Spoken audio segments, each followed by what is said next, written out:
Om yo brahmanam vidadhati purvam yo vai vedangscha prahinoti tasmai tam hadevam atmabuddhi prakasham mumukshur vai sharanamaham prapadye.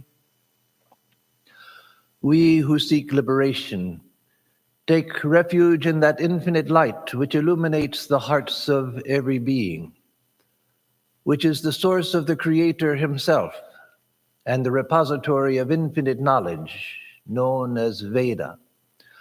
Om Shanti Shanti Shanti Harihi Om Tat Sat. Om Peace, Peace, Peace be unto us all.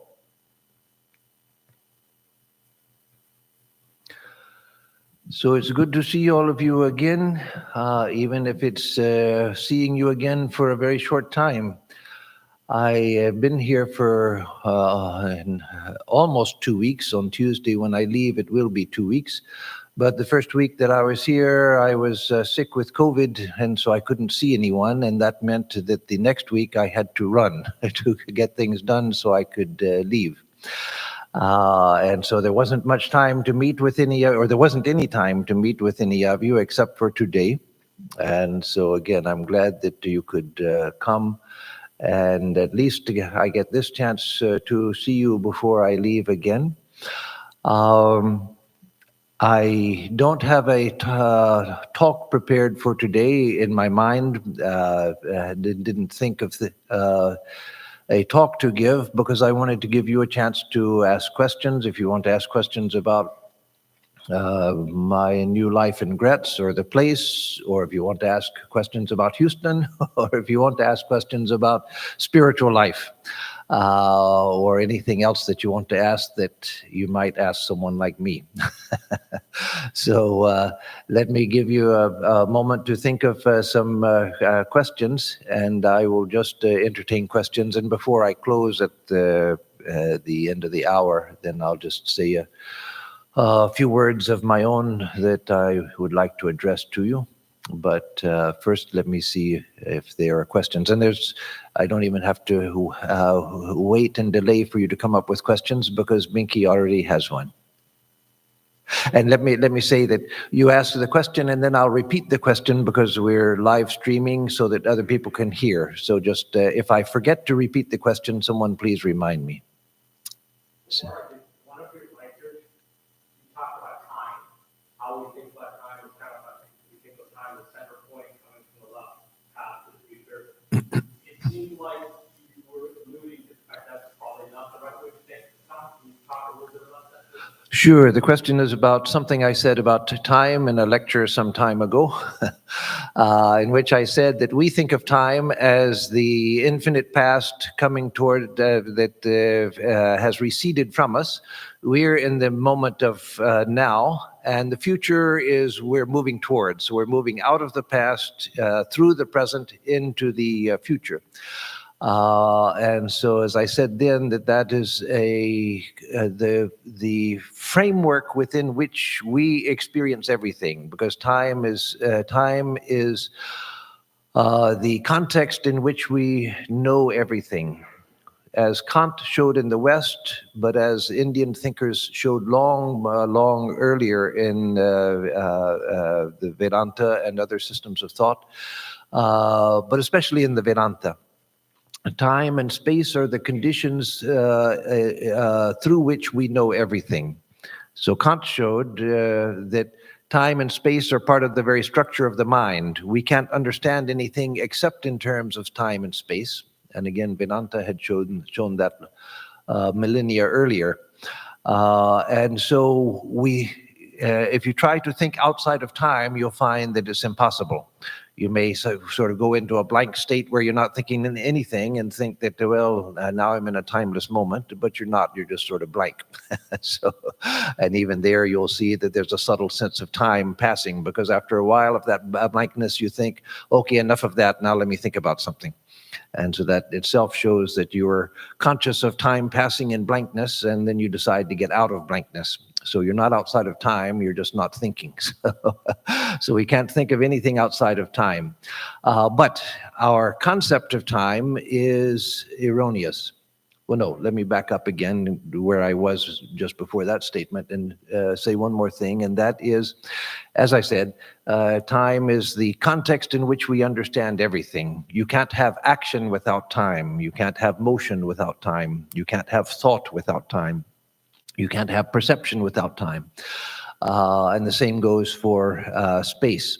And so time is a fact of our present experience, but time is part of the mind. Time is not out there. We think that time is governed by processes out there. There's the clock, there are atomic clocks, there are astronomical clocks. And so we think of time being something external and something that is absolute. So Einstein showed through physics and mathematics that time is not absolute, it's relative. But he didn't go as far as Vedanta because he was not a philosopher. He wasn't trying to do that. That wasn't his goal. He was speaking in terms of physics, that time is relative to the perceiver. So that itself takes us a long way, but it doesn't take us to where Vedanta takes us, which shows that time is in the mind. It's not a reality in itself. That is, if you can stop your mind completely in samadhi, in high samadhi, not even the lower samadhis, but in high samadhi, then time stops absolutely. You're outside of time. And so that shows that time is a function of the mind. It's when the mind that is functioning that we perceive time. And so again, time is sometimes deified in Hinduism. Kala is one of the names for Shiva. Kala, time. And Kali can mean black, or it can mean she who is the director of time, Kala. And so time is deified in the sense that time is the very basis of creation. And so a God as seen as the source of creation can be seen as Kala. But actually God is Kala in manifestation, but that is time in manifestation, but Kala Atita, beyond time in reality. So coming back to where I was going a moment ago. So time is in the mind. And if you think of creation being the mental creation of Brahma, then time is in the mind of Brahma, the creator. And we are all dreaming our dreams of creation within the dream of Brahma, the creator. But both at the microcosmic individual level and at the cosmic level, time is a mental perception and nothing but, or rather it's not a thought, it's the context of thought. Thought necessitates time. So time is there, which makes creation itself possible. Without time, there's no creation. Without time, there's no manifestation. Without time, there's no thinking. Without time, there is no doing. And there is no evolution of the universe out of the reality. So that is time from a high standpoint. So coming back to our perception of time, we perceive time, as I said, as there's the infinite past and the now moment where we are right now, and the infinite future. And now is just a geometrical point without dimensions where the future is turning into the past. The future is coming towards us, passes right through now, and it's in the past. That's a false way of thinking of time. That's not the way time is, but that thinking about time conditions our lives, the way that we think and act.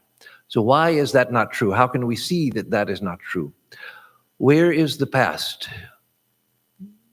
Where is the past? There is no past. There's nothing you can show that, well, the past is over there, or the past is in the museum, or the past is has been recorded, and so forth. Where are the recordings of the past? They're right now. Where are your memories of the past? Right now. There's no place called the past. There's no container called the past. The past is purely a concept. Things that have arisen and that have subsided. But when something appears and then disappears, where does it go? Well, it doesn't. It just disappeared. There's not a place where time has gone. So the past, it doesn't exist. Our memories exist, but they exist in the present moment. But what about the future? People who can, like Swami Vivekananda, he said that he could foresee the next 300 years clearly. Where did he perceive the next 300 years? Did he get in a time machine and travel to the next 300 years into the future, which was, there is a future somewhere, which he found a way to go into the future and see it, like in science fiction? No. He saw the next 300 years right now, what was now to him. Because there's only one now, and the now contains everything. And so our idea of past is things coming from the future, passing through the now moment and disappearing into the past. But there's no future, there is no past. And that's easy to see. We just have to think about it a little deeply, but all of us are capable of that much deep thought. That there's no place called future, there's no place called past, there's only the now. And so when one begins to think of time that way, when that idea begins to go deeply, our perception of the world itself changes. Then we begin to understand what is meant by certain spiritual teachers, especially Eastern spiritual teachers. Though it wasn't absent from Western spiritual thought, but it wasn't developed in Western spiritual thought, but it's very much developed in Eastern thought. Be here now. Be here now. Why be here now when the past and future are so much more interesting? Now I'm washing these dirty dishes. I'm sweeping the floor. I'm cleaning the bathroom. What's so great about now? Now is boring. The future, all of these possibilities, the past, all of these extraordinary things that happened, that's interesting. Now is boring. No, now is all that there is, all that there ever was. There's nothing but now. And so we fantasize over the future and we romanticize the past. And so they look great. But in the future, the so-called future, you're going to be washing dishes and scrubbing floors and doing your laundry and doing other mundane things and sleeping and so forth. So it's a false thing that we do to project this image of a glorious future coming towards us and a glorious past that we have come out of. No, those were just moments like now. So once we get this idea deeply, then we begin to focus on the present moment. And then we begin to see the beauty that's present in every moment. Reality is right here and right now. That's why, again, teachers say, be here now. Because there is no there and there is no then. If you go there, then there is here. If you wait for then to come, then is now. And so there is nothing but here and now. And so if we can learn to focus on what we're doing in the moment, being present or just being. We don't always have to do something. In fact, we should practice every day not doing.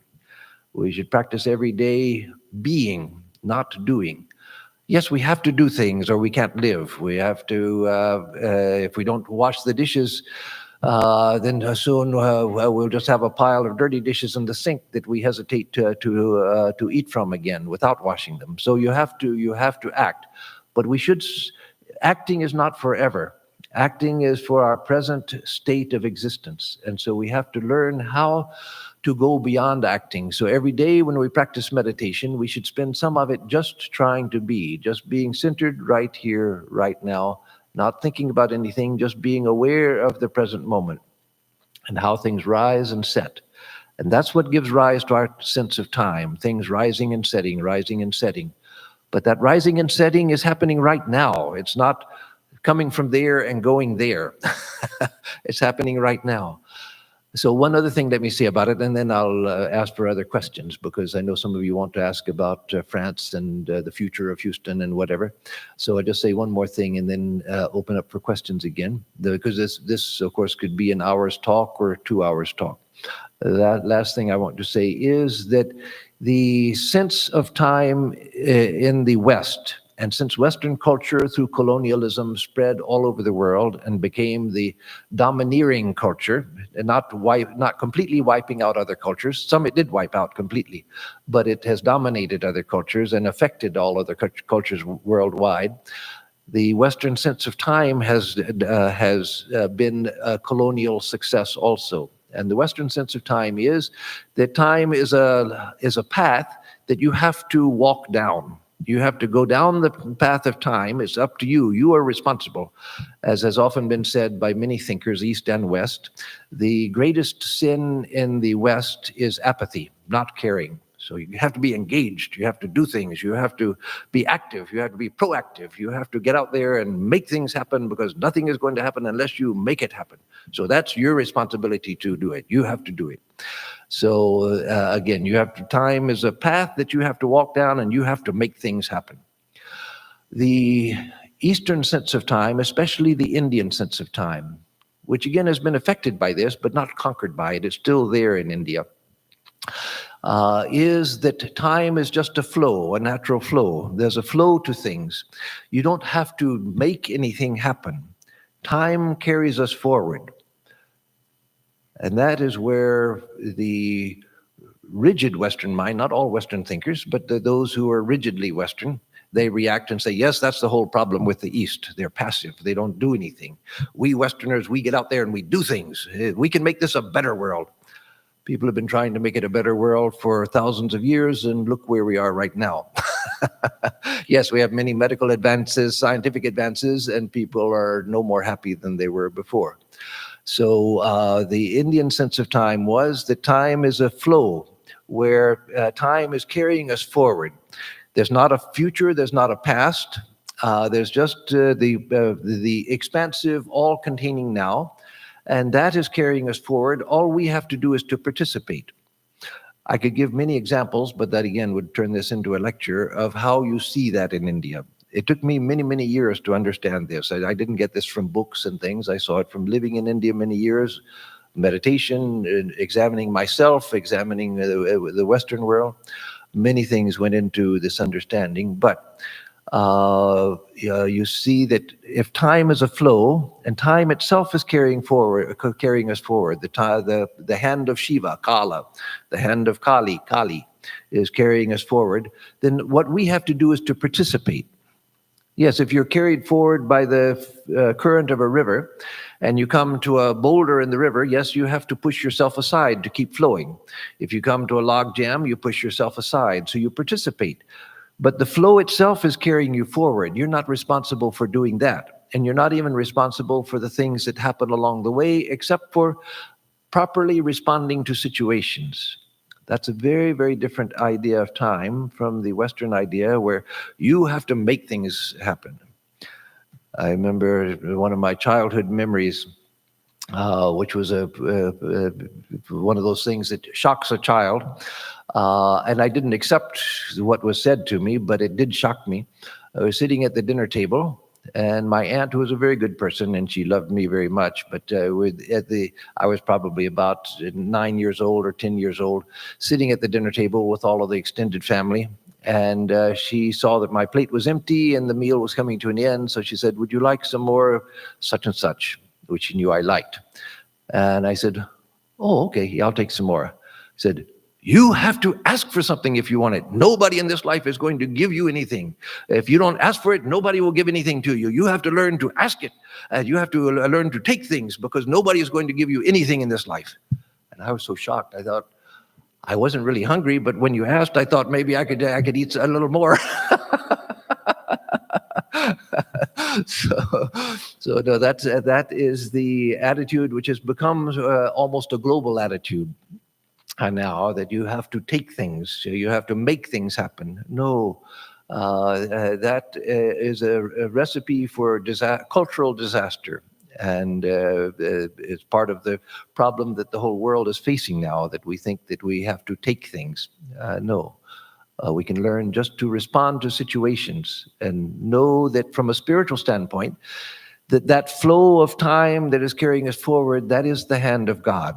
That is the hand of the Divine Mother. So all we have to do is to relax into that hand, let him carry us forward and respond as she brings experiences to us in the best way we know how. That's all we have to do. So, next question. So related to this, Okay. maybe quick. So that's why God is called God is, not was. Yes, God is. God was not. Yeah, God always is present tense. Yes, yes, That is why. yes, yes, yes, yes, yes. Vita Mohanananda used to be at Gretz, and how do you compare Houston with the new place Gretz? What is the emphasis there in Vedanta? Okay, good question. And I forgot. I've got to repeat the questions. Sheeb's question was is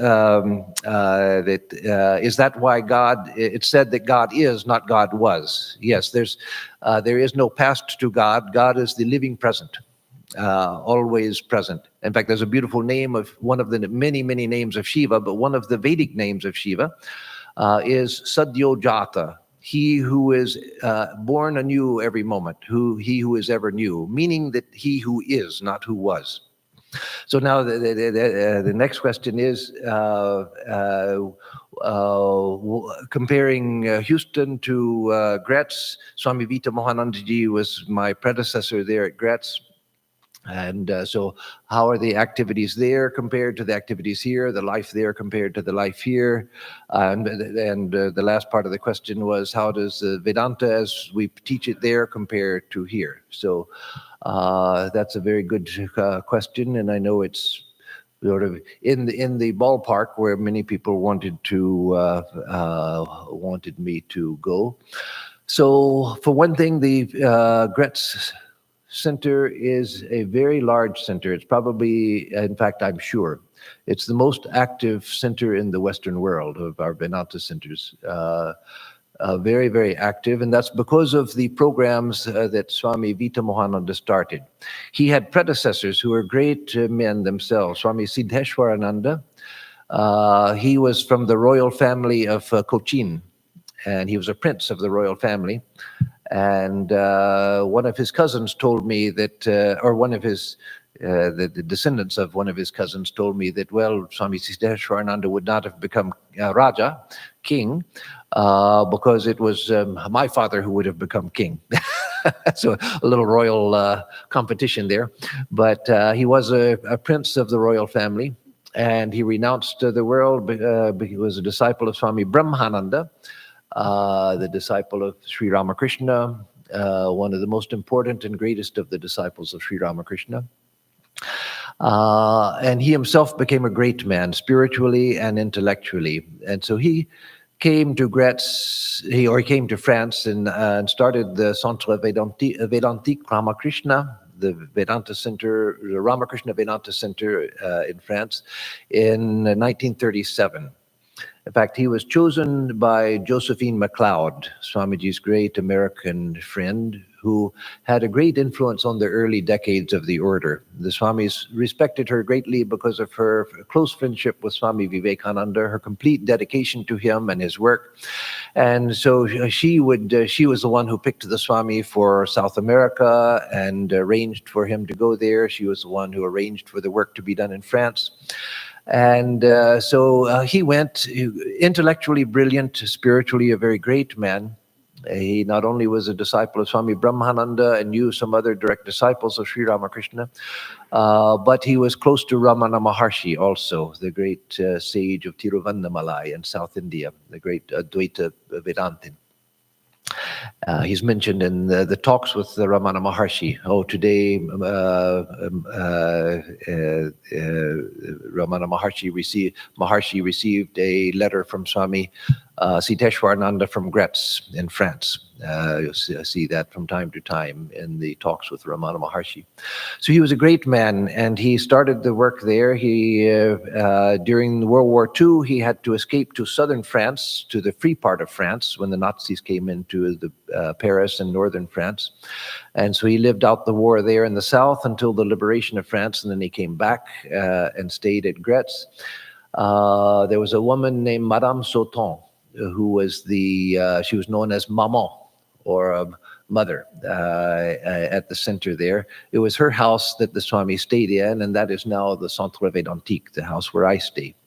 In fact, the house is a very large house, so that's one difference between that and Houston. It's a very old center, started in 1937, so it's an old center. Houston is one of the newest centers. It's a very big center, whereas Houston is a new center getting started, and so it's not yet big. It will be one day, but not yet. And so the office where my office, which is just for me, I have a huge office and a big bedroom next to it. The office where I would sit during the day and people come to see me, that was Swami Siddheshwarananda's bedroom.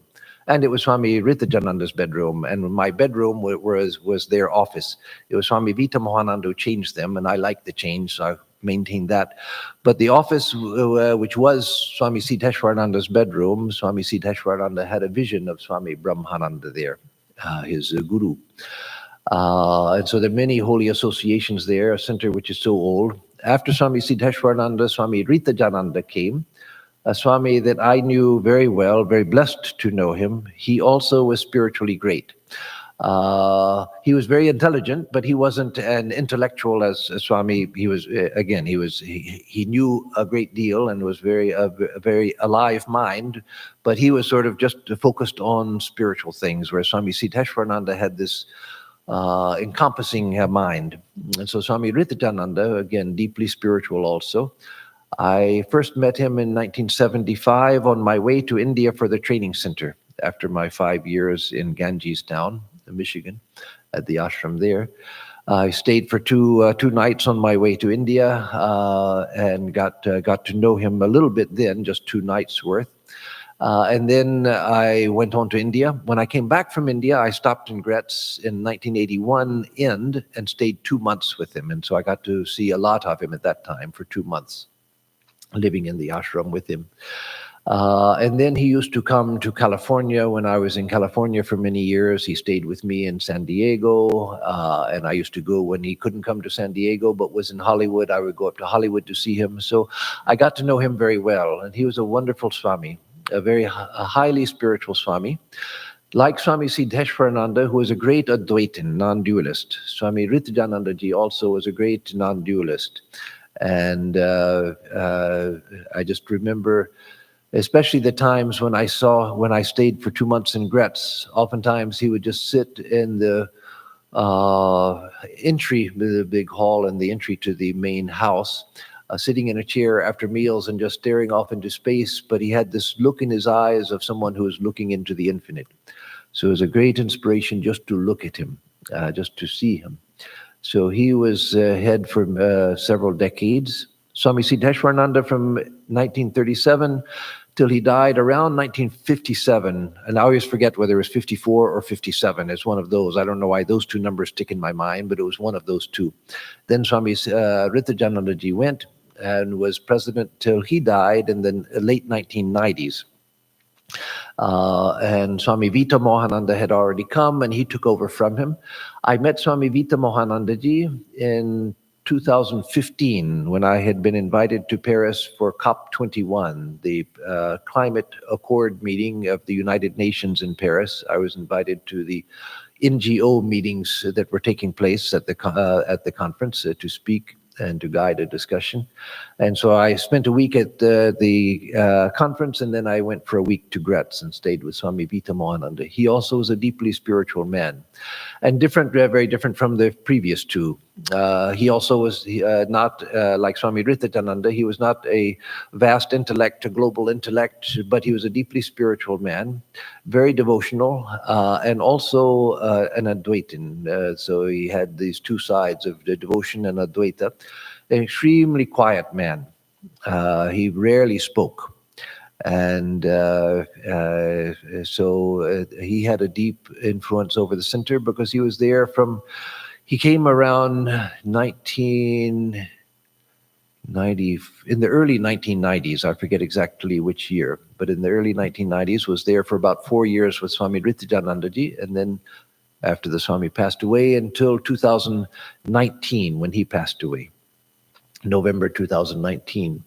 So he was there for more than 20 years, well more than 25 years, and head of the center for over 20 years. So he had a profound influence. I've met many of his disciples who, from all walks of life, who were deeply, deeply influenced by him. Of course, I know many disciples of Swami Riddhanandaji also, and I knew a few of Swami Siddheshwarananda. And so all of them had a profound influence on their disciples. But because I'm coming after Swami Vitamohananda, naturally the ones that I meet now are almost all of them disciples of Swami Vitamohananda. Man who had a deep influence on people just by his silent presence. People would come to him and he would just sit there and rarely say anything, but people said that they were just transformed by being in his presence. And sometimes he would speak a few words to people, and that also was highly transformative to people. So Swami Sarvadevanandaji, the head of our Hollywood Center and the head of Houston as well, he went to the memorial of Swami Vitamohanandaji after he had passed away. The memorial held at Gretz for him, and he was just amazed at the number of people who came, the number of people who spoke, who were so moved by him, religious leaders from all walks of life, Roman Catholics, nuns and priests and monks, and Christian ministers in France, Sufis who came to his memorial, Buddhists who came for his memorial, and everyone talking about what an extraordinary man he was. So I've been unusually fortunate to be sent there because he was held in such high regard that opens doors for someone like me when I come, which otherwise would not be open. So the fact that the center has been there for so long, the fact that there were three great saintly men who lived there before I came, was a great blessing to me. And so as I tell the people there who are his disciples, that I've not come to replace Swami Vitamohananda, because nobody can replace someone like him, just as no one could replace Swami Riddhanandaji or Siddheshwarananda. That I've come just to carry the work forward, not to replace anyone. And so my idea there has been, because it's an old center with its own traditions, is to carry forward with the traditions that are there, carry forward with the life that is there, and not to change things, not to start remolding things according to my likes and dislikes, but to respect what is there already. And there was a great difficulty that came to Gretz, which is why I was asked to go there. Swami Vitamohanandaji, as I said, passed away in November 2019. And that was a huge loss, because it was a center that was focused on the Swami.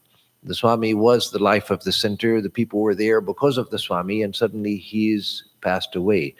And it wasn't that he had a long illness where people could prepare. He'd gone to the dentist for some dental work, and sitting in the waiting room, waiting to go into the dentist, he had a massive heart attack and was gone. So there was no preparation. One day he's there, one minute he's there, the next minute he's not there. And so that was a huge blow to the center. And then after 3 months came the pandemic. When things started to close down, and then they were closed down by the government, where institutions like our ashram had to be closed to the public.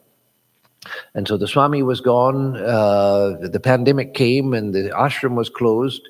And then a Swami was sent in September of 2021. And he's a good man. I know the Swami Deva Priyananda, a very good man, a very good monk. But the fit was not good, because this Gretz Center is a very difficult center for anyone to fit into because of its history. And so the fit wasn't good. Things didn't go well. The center divided into two parties, this party fighting with that party, nobody getting along. The center was falling apart. And so as many of you will know, I was sent to Houston when Houston was in a crisis point, and Bellarmut said, "We think you are the person that can bring things back together." And I didn't do anything. I just came, and things came back together because the people were good people to begin with, and things came back together. It worked, but that gave me the reputation at Bellarmine of a fixer of disturbed centers. And so they said, well, they were actually thinking that they were going to lose Gretz, that the whole center would just be lost, and there was serious talk about that. And so they called me and asked me to go to and said that we have full faith that you can put it back together. So I went, and things are working out well, for little credit to me, but things are working out well. People of both parties are coming back. They haven't resolved with each other completely, but they've resolved with me. And so gradually things are coming back together. Life is coming back to the center. Programs are starting. And so, again, to continue a little bit, and then I'll open for another question, but to finish the answer to this question, the center is a very active center, as I said. There has been a great emphasis in recent years on yoga. And that's because yoga is very popular in France, but also because it was Swami Atmarupananda who was responsible in a way, or not in a way, he was responsible for the introduction of yoga to France back in the 1940s. A young and very promising athlete from South India, from Karnataka, Sri Mahesh, came to France for the University Games, which were like just one step below the Olympic Games. And he was a great runner. And so he came, but then it was found that he was a great athlete. And so a university in France gave him a scholarship to study physical education there. So he stayed, met Swami Atmarupananda because he was the famous Indian person in France at that time. And Swami Atmarupananda encouraged him, when he finished his studies, stay in France and begin teaching Hatha Yoga. And so he did. And now his schools of Hatha Yoga are all over France. There are tens of thousands of yoga teachers in France now. Every village has a yoga teacher. And so it was extraordinarily successful. Of course, now it's not just Sri Mahesh's tradition. That's one of the numerous traditions which are there in France. But that connection stayed with Gretz. And Swami Atmarupananda decided to build on it. And so he wanted to bring Hatha Yoga back into Raja Yoga, so that it wasn't just an emphasis on exercises and some breathing exercises and the asanas. So he formed what we call at Gretz our Institute of Research and Practice of Vedic Yoga. So the idea of Vedic yoga, to bring it back so that the emphasis is on meditation, on chanting of mantras, on study of the scriptures, and on the asanas and pranayama. So that is a big part of what is going on there. We also have yoga du chant. In French, yoga du chant means the yoga of singing. So we have a French opera singer who's retired from the opera. And he's a very close devotee of the ashram. He spends much of his time at the ashram, even sleeping at the ashram many times. So he teaches singing. He teaches Western singing, and also with the help of Dattatreya Velankar, who we had here, he teaches Indian classical singing as well. Dattatreya comes on video and teaches classes there, while Florian, who's known as Viveka, the spiritual name Viveka, Florian, his French name, teaches singing also. And in fact, Dattatreya Velankar is coming to Gretz in October to give in-person training. And so we have a singing program. The yoga of singing means it's a spiritual discipline. And so they're taught to sing as an expression of spiritual emotion and spiritual bhava and so forth. And then there's a Frenchman who is a very fine Vedic astrologer. So he teaches Vedic astrology. And then we have several other programs like that. We also have Hatha Yoga classes, which are just Hatha Yoga for the local people, 4 days a week. So local people who have no interest in Vedanta, no interest in the center or anything, but they are free to come for free yoga classes 4 days a week. And so many people come for those. We have several yoga teachers who teach there. So as I said, there's been a big emphasis on Hatha Yoga, but now with the changing emphasis on meditation, study of the scriptures, chanting of mantras and so forth, plus Hatha Yoga. So I want to gradually develop more the Vedanta side, the practice of Bhakti Yoga, and though that has been fairly strong, but it's not been developed as a discipline. It's just sort of part of the atmosphere of the place. And the discipline of Jnana Yoga and the discipline of Karma Yoga. There are plenty of opportunities for Karma Yoga because we have 11 cows, about 13 chickens, hens, laying hens, and we have about 10 beehives for producing honey, which we use and sell. And so we also have courses in dairy cow care. We're going bee culture, apiary culture, bee culture, and we're going to start care of chickens. And then gardening care also, because we have a huge vegetable garden, organic vegetable garden. And then we want to start more nature classes, and I want to start classes on the scriptures and classes on Jnana Yoga, Karma Yoga, Bhakti Yoga, and I've already started, put that in the schedule for starting in September. So I want to bring that side a little more forward because it's, to my mind, it's overweighted towards the Hatha Yoga right now. The Hatha Yoga is fine. It brings in many, many people. But we want to balance it with the other side as well, because not everybody is destined to be a Hatha Yogi. So I see Swapna having a raised hand. Two short questions. Yes. One is, do you have regular worship, like temple? And number two, I'll take a couple. Okay, I'll answer that, and then if you think of the other one. The question is, do we have regular worship? And the second question, which is gestating right now. So yes, we have daily puja, the 10-item puja. Actually, I haven't watched what the others do for their puja, so I don't know exactly what they do. They learned it from Swami Atmarupananda, who loved puja. He used to do homas and pujas and all kinds of things, and had different kinds of pujas for different occasions and things, not just for different deities, but different kinds of pujas he developed. So I don't know all of that. I haven't learned all of that. I've just been there for 3 months trying to learn French and trying to learn my way around the ashram, where what happens in what room, when it happens. But we have daily puja. I do a 10-item puja. They're 3 days a week. The other days, others do the puja. And I do those 3 days, Wednesday, Saturday, and Sunday, because those are the days Swami Atmarupananda himself used to do the puja. So a lot of people come for the puja on Saturdays and Sundays, especially. Wednesday being a work day, not so many. But Saturdays and Sunday, many people. And I'll come to you, Jayanta, but let me get back to Swapna. But let me just finish by saying that that we will have homas, as Swami Atmarupananda also did on special occasions. He used to have public homas about 3 times a year, and so I'll have them at least 2 times a year. So yes, the other question. The second question, one is, this is a little addition to the first question, do you have the regular artis of this? Yes, we have arati every evening.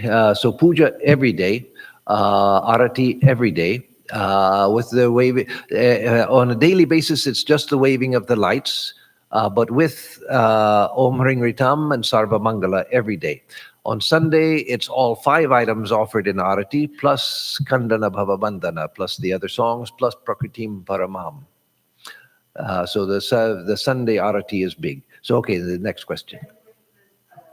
From your pictures on Facebook, what I gather is that all the disciples there, or the devotees there, are all non-Indian. Do you have Indian devotees also? There's a few Indian devotees, very few. There are Indians, and there are a lot of Bangladeshis also in France, in the Paris area in particular. We have an Indian couple from Bangladesh, Bangladeshi couple, Deb and Mukta. They come every weekend to cook Saturday and Sunday. We pay them to cook, and they are devotees, but they need the money, and so we pay them for cooking for large crowds, because sometimes we have 60, 80, 100 people to cook for. But 60 and 80 people is quite common on the weekends to cook for. So they come and cook. There's an Indian girl who stays in our student home. We have a student home for girl students, though we're closing that out because we need the space for programs. But she's going to continue staying there as a student. Niranjana, she's Bengali. And she cooks sometimes also when we need her to. She cooks three meals a week, 3 or 4 meals a week. And so they are devotees and also cooks. And I'm sure that Niranjana, she either gets paid or she gets money off of her student's fee for staying in the student's home. And then we have a handful of others. There's a very fine long-term Punjabi couple, Kumar and his family. He runs a restaurant, North Indian style restaurant in Paris, where I have eaten in 2015. And so he and his wife and 2 sons, they come often. And then there are a couple of other people who come, but that's about it. So it's 90% French, and maybe 95% French and 5% Indian. Okay, so I had Jayanta first, and then Surinji. Jayanta. Okay, the question is, what about the language of instruction? The language of instruction is French, and I'm just learning French. I knew it as a boy, or I knew student French. Never very good, but I was a good student. And I studied it from the time I was 8 years old in school until the end of high school when I was 17. So I had it for many years, 9 years of French instruction in school. And so I still have what passes for a better than average accent in French, and I still retain the structure in my mind from childhood. I haven't used it for 54 years. 54 years I haven't used French. And so I've forgotten the vocabulary and everything. So now I spend a lot of time every day studying French. And so I can understand a lot more than I can speak. And so when I give talks, Brahmachari Isha, the one Brahmachari there until Dhruva gets there, he translates for me. He's a very good translator from English into French. But now I can say more and more things in French. And so when I know something to say in French, I say it, and then I switch back to English, and he translates for me, and then I switch to French if I can, and back to English. So I hope within a year I'll be able to give most of a talk in French. I don't know if within a year I can do that, but I'm working hard to aim towards that. So, not all of the literature. That's something that needs to be done. There have been things translated. Swamiji's complete works have not been. Selected works have been in two paperback volumes like that, like the size of the complete works, but thinner. Two volumes about that thick have been translated. The yogas and a few lectures, inspired talks. And so one of the full-time people at Gretz, Tapasi, a French woman who's about my age, she's been there for many years as a full-time volunteer, works day and night in spite of her age. She works all the time. In fact, I had to call her into my office recently to tell her I was worried about her because she was working so much, and said, "No, Swami, I've learned how to do it. I'm okay. I'm fine. I know how to take a quick nap now and then when I need one, and then I come back refreshed." So she works day and night, amazing work. So the reason I bring her into the conversation is that several mornings a week, she sits with me in my office, and we read together Swamiji's inspired talks in French, because it's a very good translation. But it's something that I know well, and so it's easier for me to understand because I already know what the English is. So she'll read it, and then I'll read it after her, then she corrects my pronunciation. So there's something, and then some of the Upanishads have been translated, some by Swami Ritajananda and some by French scholars and so forth. One of our devotees who teaches Sanskrit, that's another thing that we teach at the ashram, is Sanskrit, Yves Baudron. He's a Frenchman who both teaches people how to care for bees because he's a beekeeper, and he's a Sanskritist. From his teenage years, he's a Sanskritist, and he's older than I am now. And so he has translated the Ashtavakra Samhita because he's a Kora Vedanti. So he translated the Ashtavakra Samhita into French. So there's some books, but much has not been translated. A gospel, only parts of it were translated by Swami Ritajanandaji. So Surenji.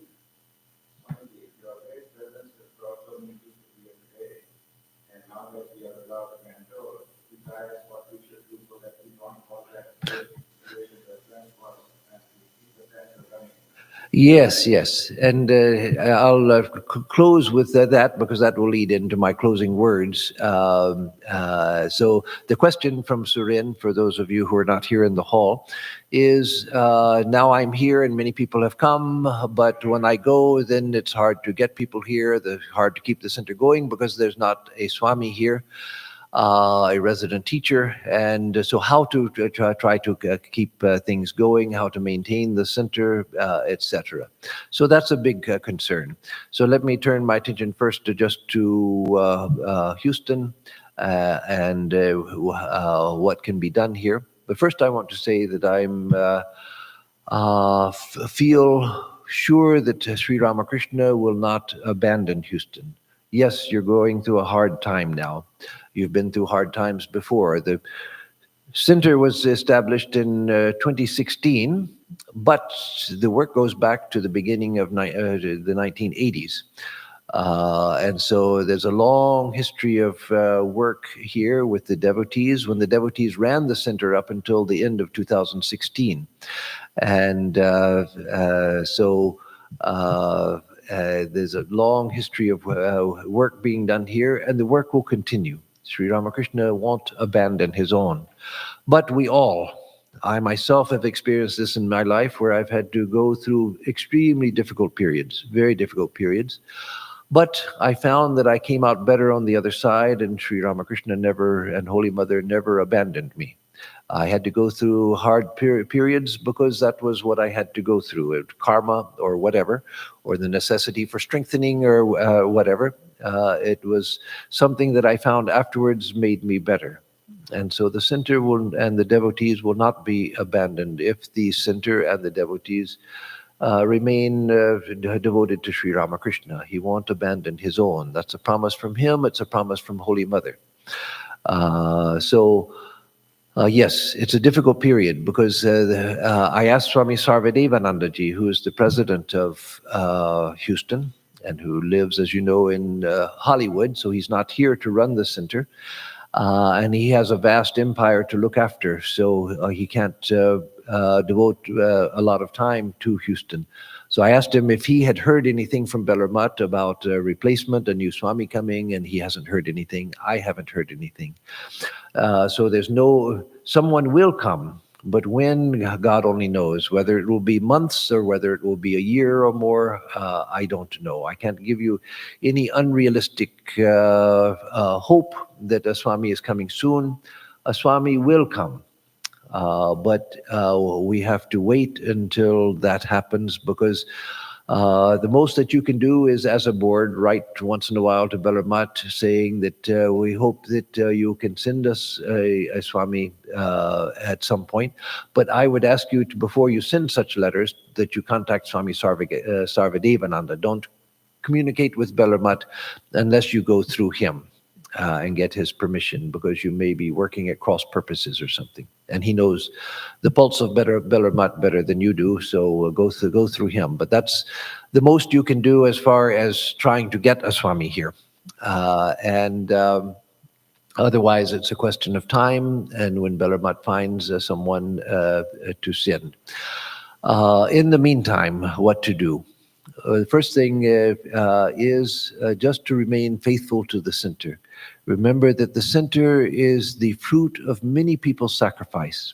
Again, going back to the beginning of the 1980s, the sacrifice of many people. A number of those people have passed away, and some of them have moved on, moved to different parts of the States and to different parts of the world. And then there are many of you who are left here, some of you who go back many decades to work here. So don't forget the sacrifice of many people to make this center a reality. From a devotee center to a full-fledged branch of the Ramakrishna mission, which again, I can guarantee you it will not be abandoned by the mission. The mission doesn't do that. In the Western world, I think there was only one center that became an official center that was closed, and it was closed because the Swami who started it closed it and went back to India. Swami Atmarupananda, who had a center in Philadelphia. But when he went back to India, he closed it and didn't try to get a Swami to replace him. Otherwise, I don't know of any Western center that was ever abandoned by Bellamath as well. We don't have anybody, so just close the doors. That doesn't happen. So it will be preserved. So keep something going here.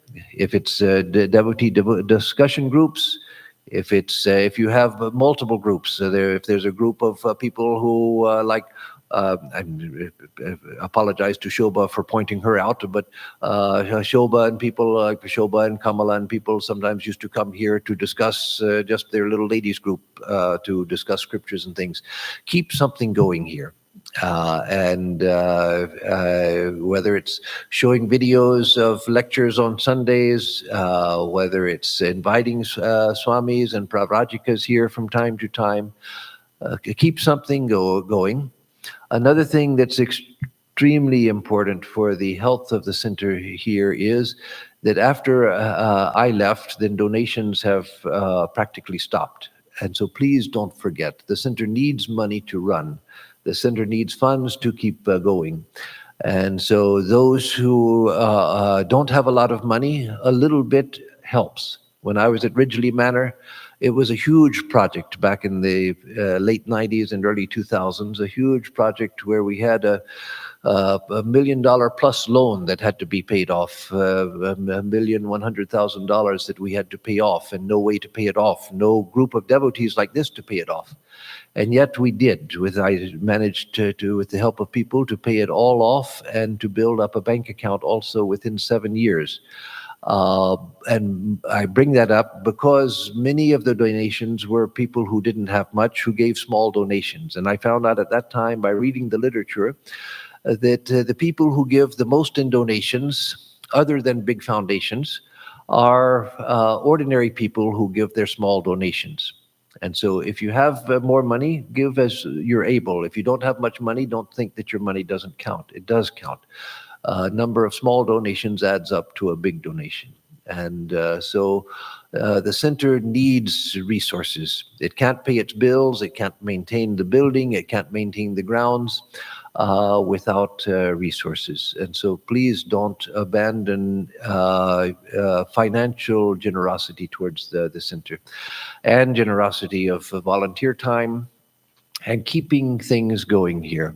There's a small core of people who are here for everything, but we need to strengthen that core so that there are more people who can take on some of the responsibilities here. So please don't forget that. So now let me say that, oh, that's right, there was something here. So let me get from the internet group, which is always most welcome here. Will we be able to watch your lectures on YouTube from France? If yes, could you please share the details? Good question, and I inquired about that right after I got to France. And so they have, at first I thought there wasn't the proper internet connection for doing that. I found out recently that we have everything we need for doing that. But there is objection to doing that, an objection based on good grounds, and I'll tell you what that is. So why right now we're not doing that why in the future we may find a way to do it. And that is that Gretz is a huge place. As I said, we get 60 to 80 people on the weekends, oftentimes, for programs and for meals and everything. The only way we can support such a place in a country like France is with people coming to the center and giving money for staying there and giving money for the meals that they eat there. And so it depends on a lively, active group of people coming and participating at the place. And so there's the fear, and I think it's a fear that many of us have experienced, is a legitimate fear, is that if they start putting their programs online, then people will sit in their pajamas at home and watch and get everything for free, and then the income of the center won't be sufficient to support the place. So there's a lot of resistance to that. The great benefit of this is people like you who are online now, people who can't come here, who are too far away or for other reasons can't come, you can participate. And so that's an extremely valuable side to an online audience.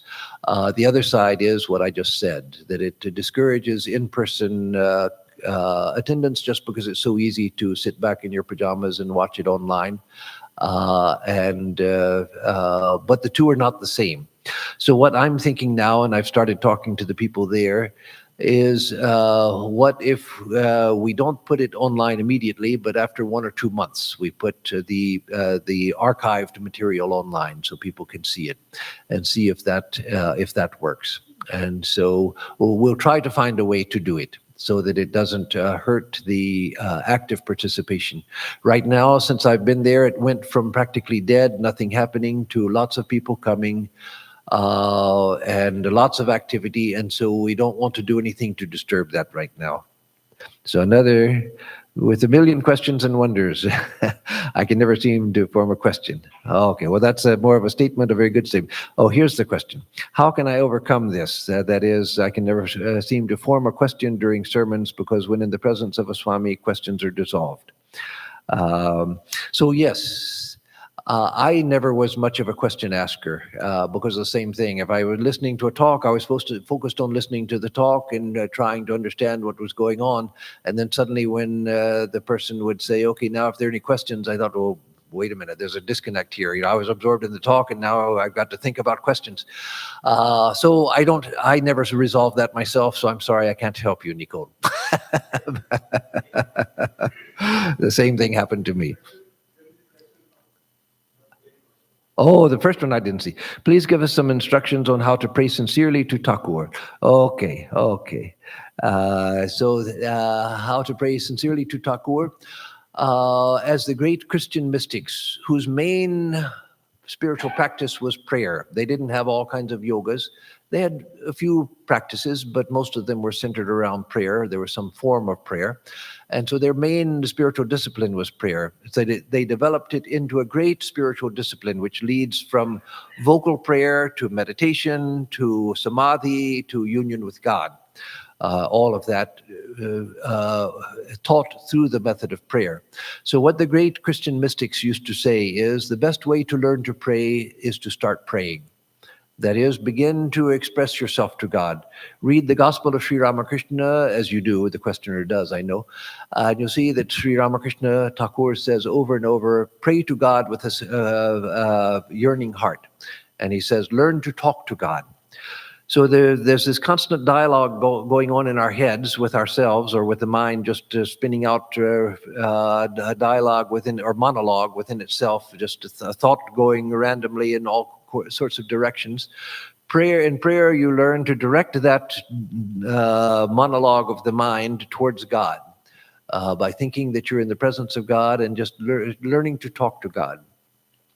Learning to express your existential needs, what you feel need for, guidance. I don't mean need for things, give me this, give me that, but for guidance, for strength, for love, for devotion, for understanding, etc. Learn to express that need to God directly. Because the great thing about prayer is that you're either praying or you're not praying. And you know when you're doing which, whether you're praying or whether your mind has wandered and you're doing something else. In meditation, sometimes, because we're not thinking of it in terms of prayer, we're not sure after our meditation whether we were really meditating or whether we were just daydreaming. We're not sure which. But in prayer, you're either praying, you're either directing your ideas to God, or you're not. And so it's a wonderful way to learn how to discipline the mind, to direct the mind towards God. And then you can learn to use your mantra itself as a prayer, that every repetition of the mantra is the expression of a prayer, the expression of your yearning for God. But again, the greatness of prayer is that it's like talking to somebody. You're either talking to somebody or you're daydreaming and not talking to them. And so there's that reality of prayer. So, and I'm very glad to see that hi from France. See you soon. From Uma. Thank you, Uma. glad that you are joining in from France. So let me finish by just addressing words to you, people who I came to love very much and still love very much, who are very much a part of me and always will remain a part of me. I'm extremely grateful to all of you because you made it possible for me to spend a wonderful 4 years here, 4 years which are a very rich part of my life, a part of my life which was unusually problem-free. They're the daily problems that all of us have to go through. That doesn't stop. Problems are always there in daily life, but that's wherever we are. But I mean, no major problems. It was a time when I was able just to live here, to give whatever I can give, and to have an unusually cooperative group of people. And so I'm very, not just cooperative, but supportive. And so I'm eternally grateful for that. Before I forget to do it, because I'm prone to do such things, let me invite each of you individually or in groups to come to Gretz for a visit. It's a wonderful place. We almost had Jayanta there recently with Shailaja, but he couldn't get there because of a rainstorm. He was in Paris and delayed by a rainstorm which flooded the trains, and he couldn't get to the proper train station to come to see us. He only had a little bit of time to come to the ashram. But we almost had Jayanta there, and I hope that many of you will come in the coming months and years. We have lots of room for people. You're all welcome. And it's a beautiful place, a place that all of you would enjoy, I'm sure. Everyone I speak to who has been to Gretz has loved it very much. So coming back to words besides just an invitation to you, let me just say that it was a great joy to be here for so long. All I have to say to you, because you are good people, you're devoted people, you are solid people, that just live your life with sincerity. Try to be good people as you already do. Try to be sincere, that is, to do what you do with sincerity. To say what you say with sincerity, to act with sincerity, speak with sincerity. And that doesn't mean humorless sincerity. That doesn't mean that at all. It just means with goodness, and with genuine goodness and with genuine sincerity comes great joy. And so it will express itself not as joyless sincerity, but as joyful sincerity. That will carry us a long way in life. Life itself gives us all of the challenges we need. We don't need to go out and look for challenges. We don't need to create challenges or create austerities for ourselves. Just meet the daily experiences of life in the best way you can, and that's all that you need for your spiritual life. Just to meet the things as they come to you. You don't have to look for special opportunities. Yes, if you get a chance for a special retreat or to go on pilgrimage or something, that's a wonderful thing.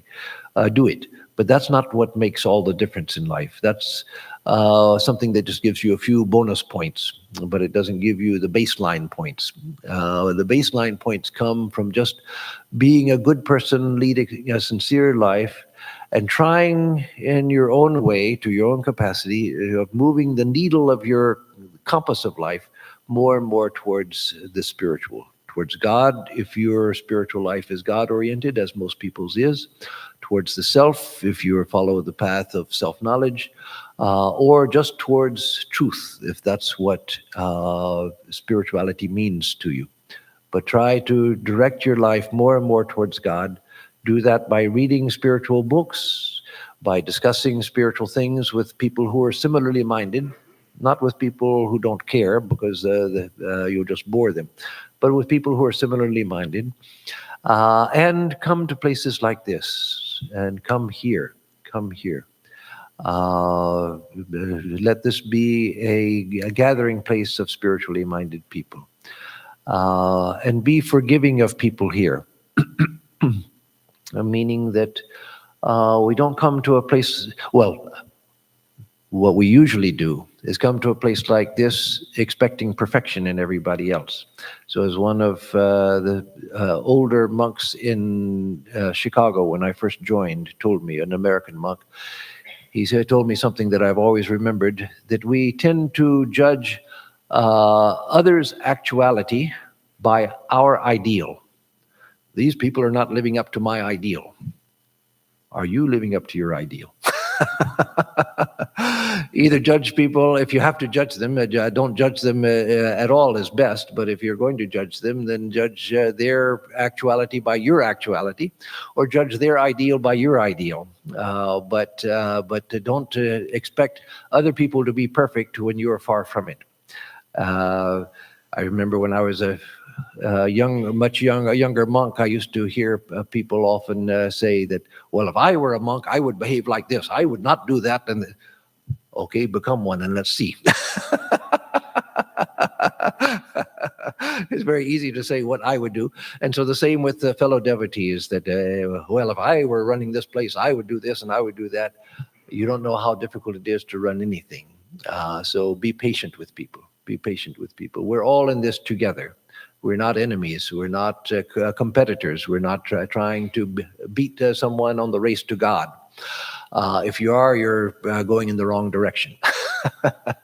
So we're here to help each other. We're here to cooperate with each other. We're here to help each other and to be patient with each other's faults, recognizing that I have faults myself. And I may not see them, but that's because I've become blind to them, because I'm too close to myself. I don't know how to look at myself. And so to be patient with people, be loving with people, be accepting of people, and then do the best that you can. And so may Sri Ramakrishna, may the Holy Mother, may Swami Vivekananda bless each one of you now and always. And from my own experience, I can say, and from learning from the experience of many, many people, lay people, that is householders as well as monks and nuns, that they will never abandon you if you try to stay devoted to them. You don't have to have attained sainthood. Just keep a place in your heart, a large place in your heart for them, and they will never abandon you.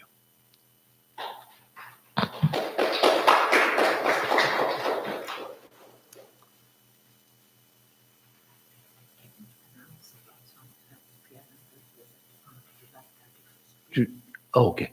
And that's going to be an in-person program? Yes. Okay. Okay. Swami Sarvapriyananda, everyone's favorite, is coming here from July 31st to August 4th. So there will be in-person programs while he is here. So please don't forget Swami Sarvapriyananda from July 31st to August 4th. Keep that on your calendars. And I don't know if are you going to have a sign up or anything, registration? So don't be slow in registering, because Swami Sarvapriyananda is a rock star. And if once word gets out that he's coming, then people from all over whom you've never even seen before will come out of the woodwork and register. So don't think that, well, at the Vedanta Society hardly anybody ever goes anyway, so I can register the day before. No, you can't.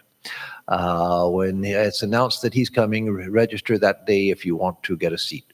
So again, with my best wishes to all. Yes. I don't know. You'll have to ask them. So yeah. So any further questions about the center, you'll have to ask for the people here, because I'm leaving on Tuesday, and so I am making no. In fact, I stopped making decisions some time ago, and so I'm not making any decisions. So all questions to be referred to the board members, several of whom are here, and so again, blessings to all. May Sri Ramakrishna, the Holy Mother, Swami Vivekananda bless each of you, and bless this center so that it grows into a wonderful institution which brings light and life to many people. So I'll say a closing prayer. Om Dyo Shanti Antariksham Shanti Prithvi Shanti Apa Shanti Oshadaya Shanti Vanaspataya Shanti Vishwe Deva Shanti Brahma Shanti Sarvam Shanti Shantireva Shanti Sama Shantiredhi. Om Shanti Shanti Shanti. Peace is in the heavens. Peace is in the sky. Peace is on earth. Peace is in the waters. Peace in the plants and the trees. The gods are peace. Peace is the nature of truth. All is peace. Peace alone, peace. May that peace, real peace, be with us all. Om, peace, peace, peace be unto us and to all the beings of the universe. Om Sri Ramakrishna Arpanamastu. May everything be offered to Sri Ramakrishna.